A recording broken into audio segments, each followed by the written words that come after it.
Tapi terkadang kan kita juga harus memiliki adab dalam menghafal Al-Quran ya Bunda. Mau minta penjelasan dari Bunda, adab dalam menghafal Al-Quran itu bagaimana Bunda? Apakah pengaruh adab terhadap Al-Quran itu sangat berpengaruh dalam menghafal Al-Quran Bunda? Terima kasih. Assalamualaikum warahmatullahi wabarakatuh. Adab, akhlak itu luar biasa ya. Salah satu kenapa Rasulullah diturunkan untuk memperbaiki akhlak, apalagi pada saat menghafal Quran. Nah, jadi di sini kenapa Bunda tadi di awal, nak, tolong jaga wudhu. Ya, jadi orang yang menjaga wudhu itu tentu saja, insya Allah dia akan bisa lebih menata emosi, tidak gampang terpancing gitu ya. Jadi karena jin setan itu kan api, kalahnya dengan air gitu. Jadi kalau batal ya udah wudhu dulu, jaga wudhu. Kemudian tadi Bunda jelaskan hati-hati dengan Al-Quran mushaf ya, jangan ditaruh di sembarangan, jangan ngambil dengan kaki kiri, tangan kiri gitu ya. Dan ini terus usahakan juga kalau kita lagi menghafal mujaid itu yo ada sandarannya, jangan langsung ke kaki kita. Ya nak ya. Jadi adab-adab itu sangat besar pengaruhnya karena Allah itu mencintai sosok yang berakhlak, apalagi ketika menghafal Al-Quran. Sangat besar nah. Dan ini tidak bisa cepat. Jadi harus butuh proses karena yang namanya adab itu kan spontan nak. Ya enggak? Udah enggak perlu berpikir lagi. Misalnya langsung, ya Allah kok Al-Quran di atasnya dikasih kacamata. Itu kan kebiasaan toh. Wah, Al-Quran mushaf atasnya kacamata gitu, atau mungkin atasnya almat surat. Kan nggak boleh begitu nah. Itu kan spontan. Kalau dia udah terbiasa seperti itu kan agak susah. Jadi butuh proses. Dan Allah tidak melihat hasil instan, tapi ada perubahan dari diri kita tadi melalui proses gitu. Yang penting berarti ada pengaruhnya ya. Adab menghafal Al-Quran dengan yang tidak beradab. Jelas. Oke. Ya.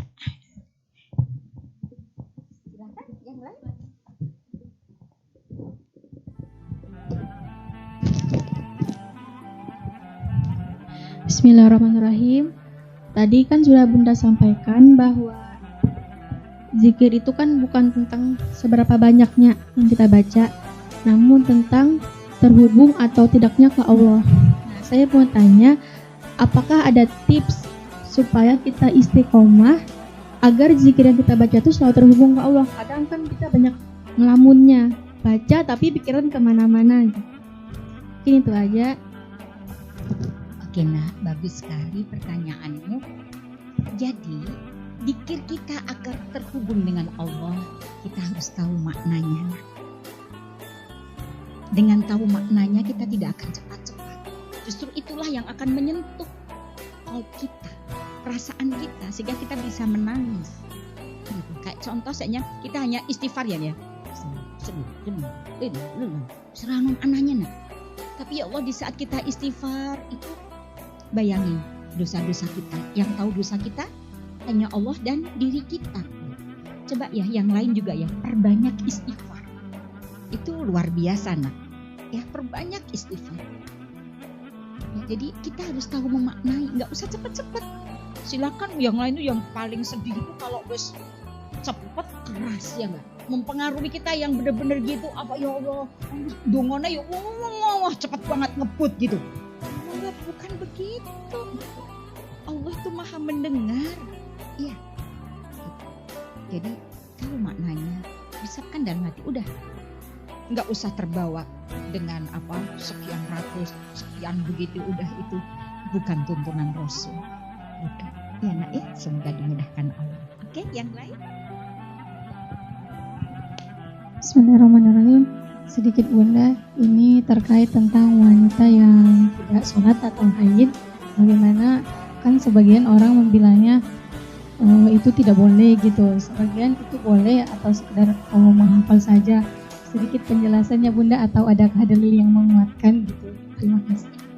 Nah, orang haid itu yang tidak boleh kalau Al-Quran mushaf. Menghafal ya boleh nak. Kalau kita baca Quran yang mushaf itu tidak boleh.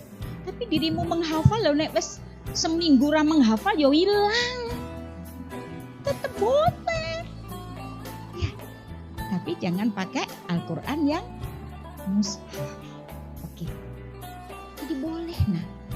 Nah ini kadang lah kebanyakan remaja saya pun lagi head, dikir ora, maca Quran ora, sholat ora, malah setannya luar biasa. Jadi gampang nesu, berangan-angan, akhirnya yang tidak-tidak, ya kan? Jadi boleh dikir juga boleh, sholawat juga boleh. Yang tidak boleh itu apa? Orang head, sholat, puasa, terus tawaf, sa'i, udah. Ketika wukuf boleh, wukuf di Arafah, ya kan? Gitu. Paham ya nak? Oke, ya silakan.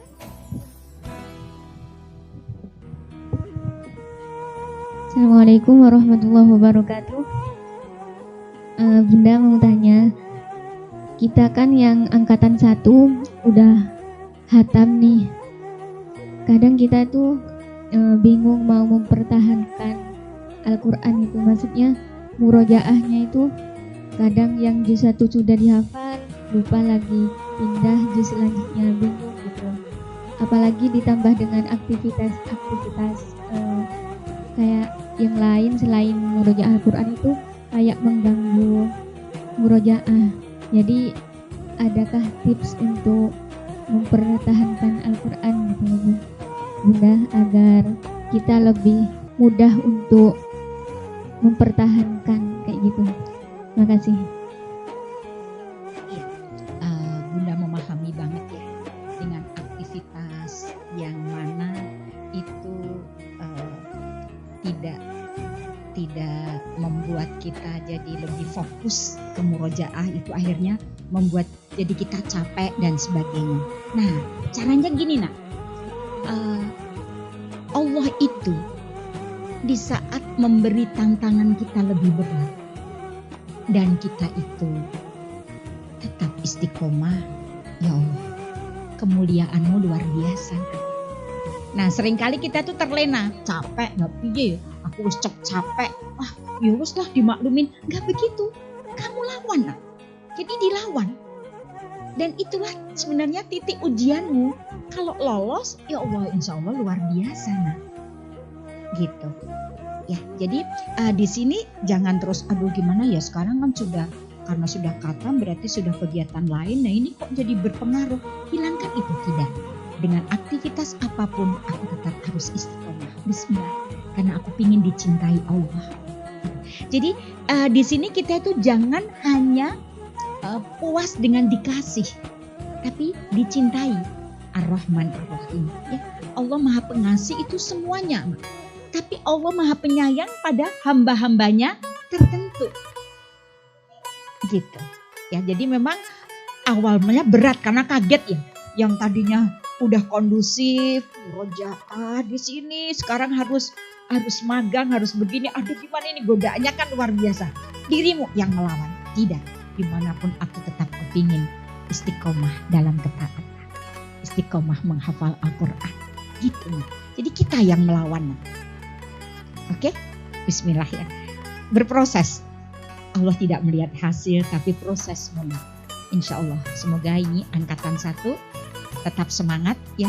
Jangan goyah, jangan terus aduh capek terus nggak kayak dulu. Oh enggak.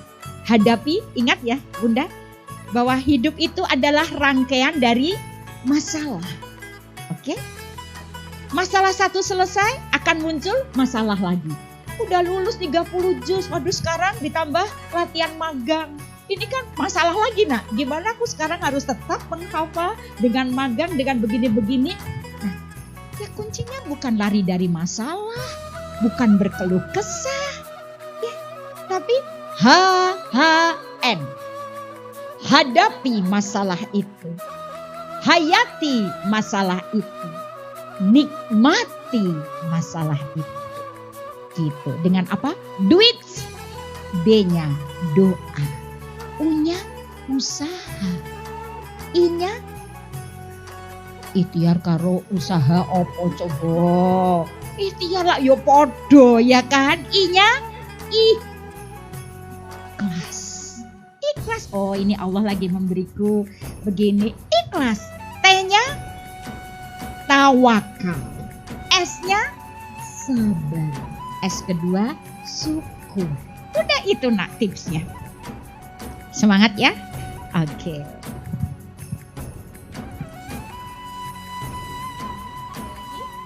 Ketemu Bunda? Ya, semangat.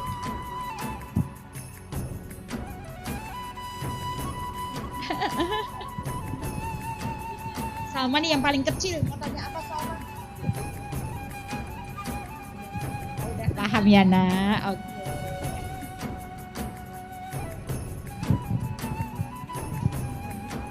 Dari Ustaz.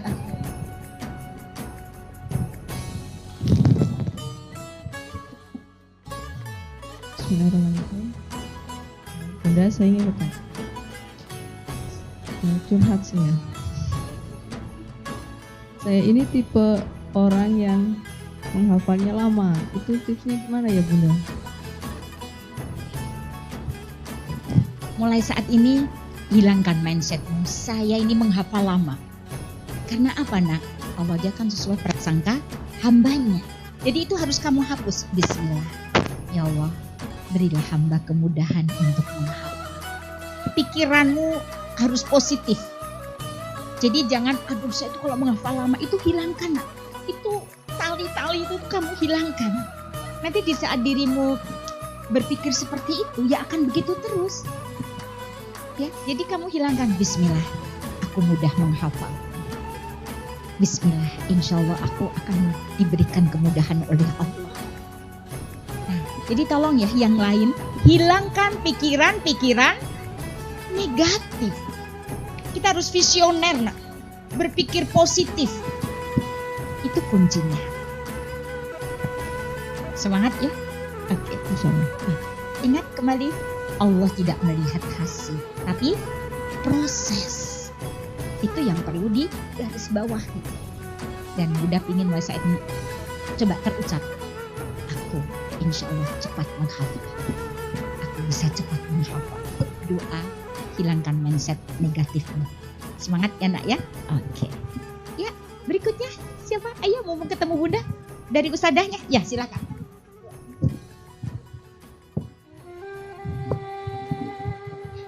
Assalamualaikum warahmatullahi wabarakatuh. Waalaikumsalam warahmatullahi. Afwan Bunda mau bertanya, gimana caranya agar diri kita tidak insecure kepada orang lain?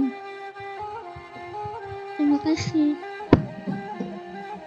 Nah, coba ya nak. Sebenarnya seseorang itu di saat dia merasa insecure dengan orang lain, itu kan dari perasaanmu sendiri, ya kan?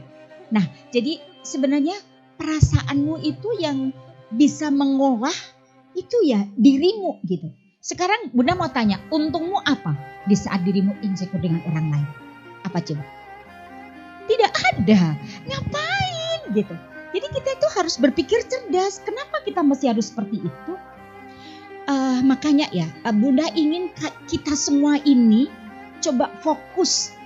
Jangan kita itu ingin tanda petik ya dipuji orang. Jangan kita itu ngikutin komentar orang. Gitu. Yang penting kita dalam koridor ketaatan, kayak contoh ya nak. Ada yang bapak sama anak ya kan mau menjual apa jenenge dombanya gitu ya, keledai, mau menjual keledainya.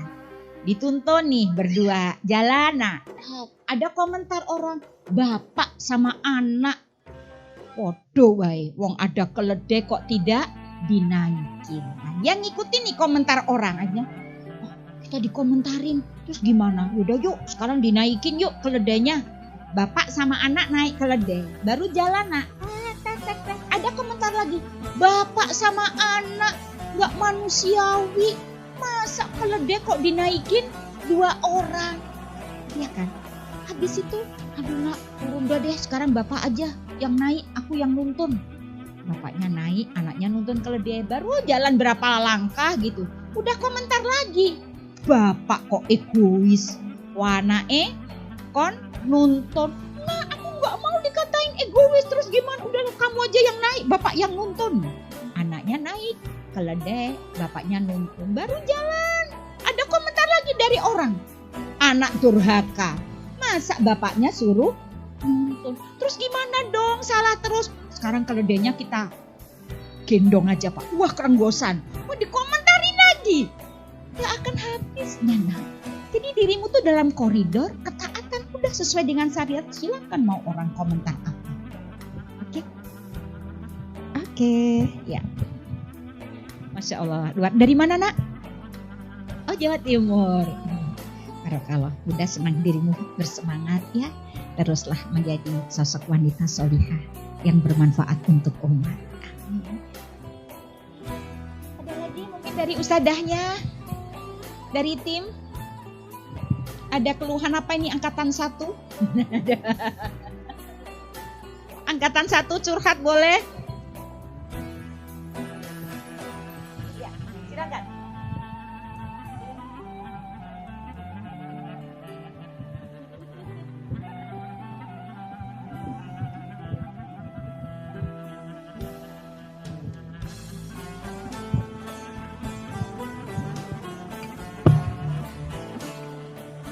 Bismillahirrahmanirrahim. Afwan Umi izin bertanya, apakah ketika kita menemukan ujian yang sama berturut-turut, apakah itu tandanya kita belum lulus ujian itu atau bagaimana? Terima kasih. Iya, anakku, Allah itu menguji kita sebatas kemampuan kita. La yukallifullahu nafsan illa wus'aha. Di saat kita belum lolos, itu biasanya Allah menguji dengan hal yang sama. Supaya kita itu lolos. Nah, karena kalau lolos, Allah akan mengangkat derajat kita.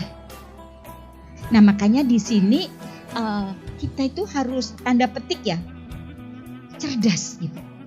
Ya, kita harus yakin bahwa Allah itu menguji sebatas kemampuan. Kenapa ya? Kok oh ya ini aku belum lulus, aku diuji kayak gini kok nggak sabar gitu. Contoh begini nak, qadarullah, ini ada seseorang gitu ya, dia tuh suka puasa Senin Kamis ayam bubit. Ujiannya dia tuh pada saat Senin Kamis itu mengajarnya full nak, dari pagi sampai sore. Ayam bubit, undangan ceramah kemana, jadi ujiannya tuh pas di situ gitu ya. Tapi alhamdulillah dia tuh bisa melalui, ya Allah, karena kepingin istiqomah. Nah, qadarullah berapa semester Senin Kamis tuh ngajarnya ringan sekali. Allah lolos nih. Kamu lolos ini. Ujian Senin Kamis tapi tetap istiqomah puasa Senin Kamis. Ya udah, akhirnya dibebaskan. Kok ngajarnya cuma 1 di saat Senin. Ya Kamis malah kosong nggak ngajar. Nah, kayak gitu. Jadi kita itu kalau di saat diuji seperti itu terus, ini berarti kita belum lolos. Kita harus berusaha untuk bisa memperbaiki dirinya. Oke? Semangat ya. Dan yakin Allah itu menguji sebatas kemampuan kita. Kalau kita lolos, kita akan diangkat derajatnya, kita akan dimuliakan oleh Allah. Oke? Iya. Ada lagi nak? Silakan. Guyu-guyu gitu. Oh boleh ya.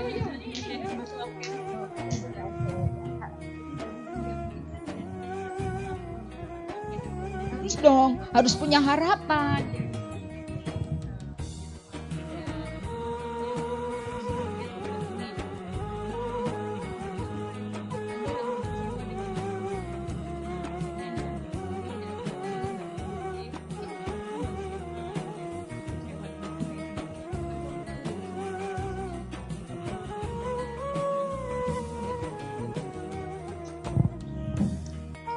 Jadi begini nak, manusia harus ya punya harapan, ada target ya. Tapi tadi nak, kita itu memang hidup itu harus jelas ya. Terus seandainya kok ini tidak sesuai nih dengan target kita, dengan harapan kita, kita muhasabah diri. Kenapa ya? ada yang salah di mana ya? Iya, aku kayaknya tidurku terlalu lama. Yang tahu kan diri kita, kenapa target kita tidak terpenuhi? Itu kan kita. Jadi kita merubah. Tapi jangan terus, aku ini kenapa ya? Jangan di saat kita berkeluh kesah justru malah semakin putek, malah bakal apa-apa. Kalau gitu supaya untuk menguatkan kita, ya untuk mengokohkan kita, Allah kan melihat proses. Prosesku memang kemarin kurang baik. Ya Allah, maafkanlah hamba ya Allah.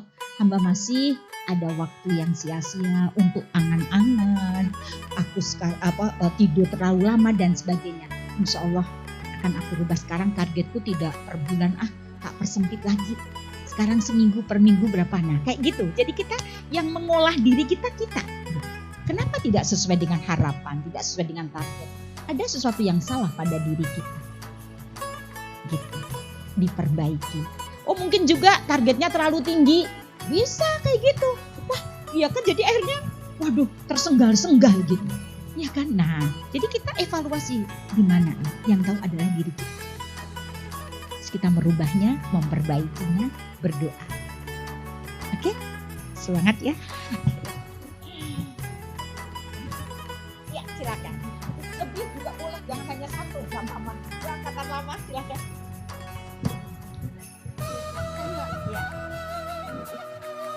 Seberapa penting pengaruh lingkungan terhadap orang yang sedang menghafal atau memiliki hafalan, yang pertama.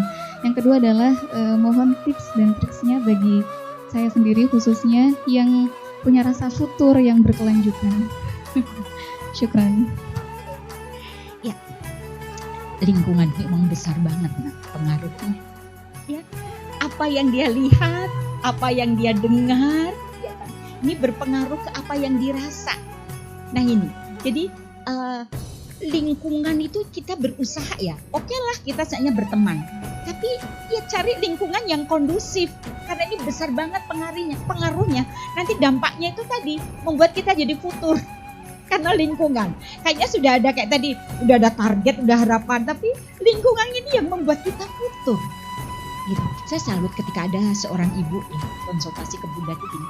Saya tuh bingung Bu, kenapa ya anak saya itu kalau dibangunin itu kok susah ya untuk sholat tahajud. Padahal tadinya enggak gitu.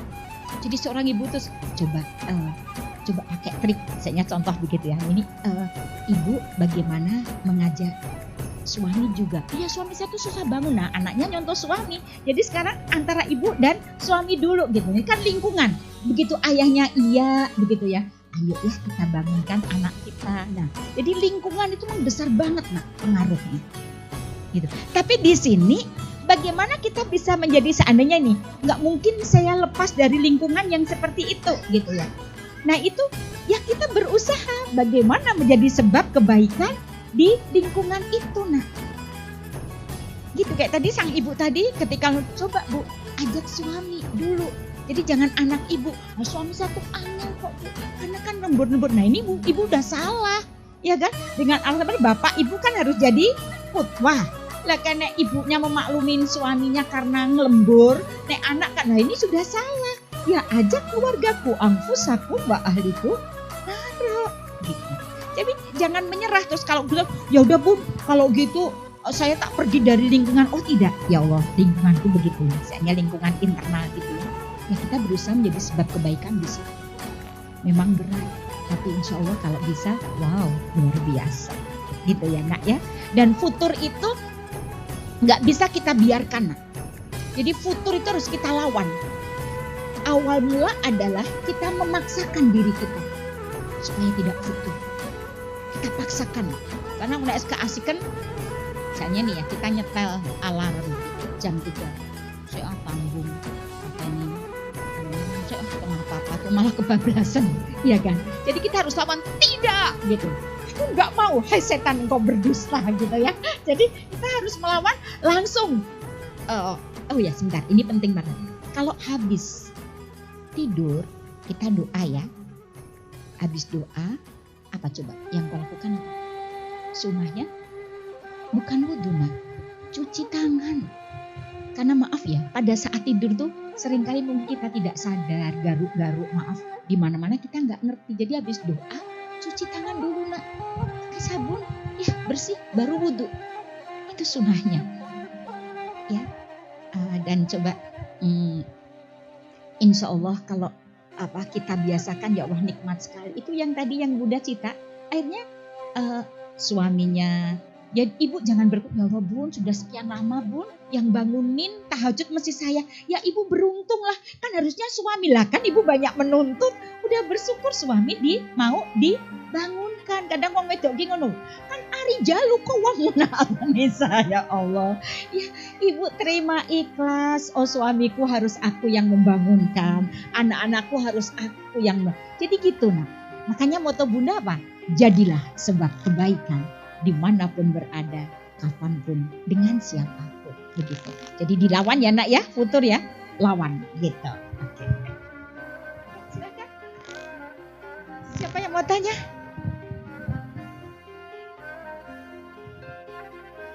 Mau tanya?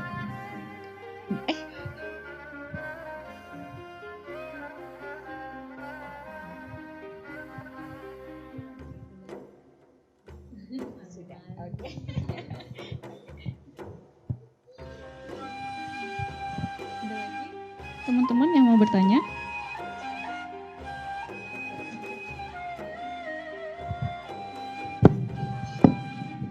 Bismillahirrahmanirrahim. Assalamualaikum warahmatullahi wabarakatuh.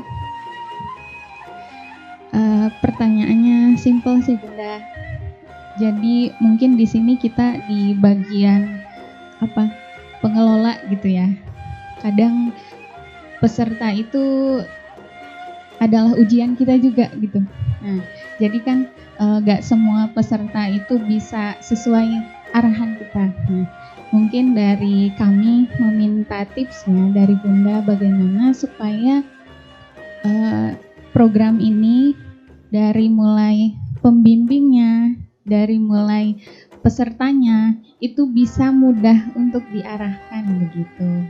Jadi kan ya ujiannya seperti itu gitulah Bunda. Jadi mohon pengarahannya bagaimanakah untuk supaya anak-anak ini mudah diarahkan seperti itu. Terima kasih Bunda. Dek, anak-anak kita itu tidak sama, ya kan? Yang dari satu rahim saja itu beda-beda, karena memang anak itu punya keunikan tersendiri gitu. Nah, kita sebagai pembimbing itu harus pakai strategi, tidak bisa disamaratakan. Itu kunci. Nah, ya Bunda punya anak 4, itu yang satu rahim ya, itu beda-beda, pendekatan saya beda-beda. Nah, demikian juga ustadzah. Ya, jadi Bunda pingin ustadzah itu ada seninya. Oh kok dengan santriwati ini pakainya begini, santriwati yang sana pakainya begini, yang ini pakainya beginau gitu. Beda-beda, nggak bisa disamain. Jadi kita yang bisa dengan ya seni tertentu, nggak bisa. Kalau sama itu nggak bisa. Ya, saya kemarin dapat konsultasi, ada seorang ibu ya Allah. Dia tuh nggak nyangka, contoh. Nah ini keteledoran sang ibu ini, dia kan jadi perawat ya, jadi tugas kadang itu shift malam gitu. Nah punya putri, anak 1 putri, 1 tok. Saya itu memang belum terlalu overprotective, ketakutannya berlebihan, kemana saja saya telepon, mengaku sendiri nih sang ibu, jadi gini. Terus betapa kagetnya bun saya ketika saya, maaf ya ini agak saru dikit nih, menemukan kondom di kamar anak saya. Langsung anaknya tuh disumpah Al-Quran. Siapa ini yang melakukan? Gak jalan deh begitu, gak bakal ngaku. Nah ini contohnya yang sangat tragis banget. Gak bisa. Coba Bu panggil putri ibu ke rumah Bunda sama ibu. Gak mau Bun, dia gak mau Bu. Akhir kapan gitu mau, dia mau. Gak mau. kenapa sih Bunda kok tidak bisa negasin supaya dia tuh ngaku siapa? Ya gak bisa gitu lah Bu, boro-boro ketemu ke rumah Bunda aja udah bersyukur. Proses dia udah mau cerita sedikit, kok langsungnya ibunya tadi meminta, tak pikir Bunda tadi bisa membuka supaya dia ngaku siapa? Gak bisa, harus proses. Ini maksudnya yang masalah tragis gitu ya. Itu aja nggak bisa, harus proses. Nah, demikian pula anak-anak. Wah, anak-anak kalau ini kan masih bersyukur banget ya. Jadi biar tergerak ke Al-Quran itu sudah luar biasa. Jadi kita harus pakai seni-seni tertentu yang tidak sama antara satu santriwati, dua, tiga. Gitu. Dan Bunda pingin coba pembina ustadzah rangkul mereka. Gitu, karena ini peluang ya Allah luar biasa. Di saat kita lapang dada dengan keunikan. Dan tolong, makanya Bunda pesen juga ke para santriwati itu, jaga akhlak tadi ya, ada semangat, luruskan niat itu luar biasa. Sehingga saling bersinergis gitu.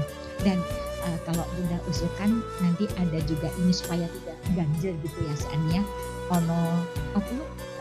istilahnya curhat ya dengan pembina sehingga biar jadi akhirnya unek-unek kayak gitu tuh apa di mana gitu, nanti insya Allah itu akan lebih melekatkan begitu gitu ya Dek ya. Oke, ya. Ada lagi?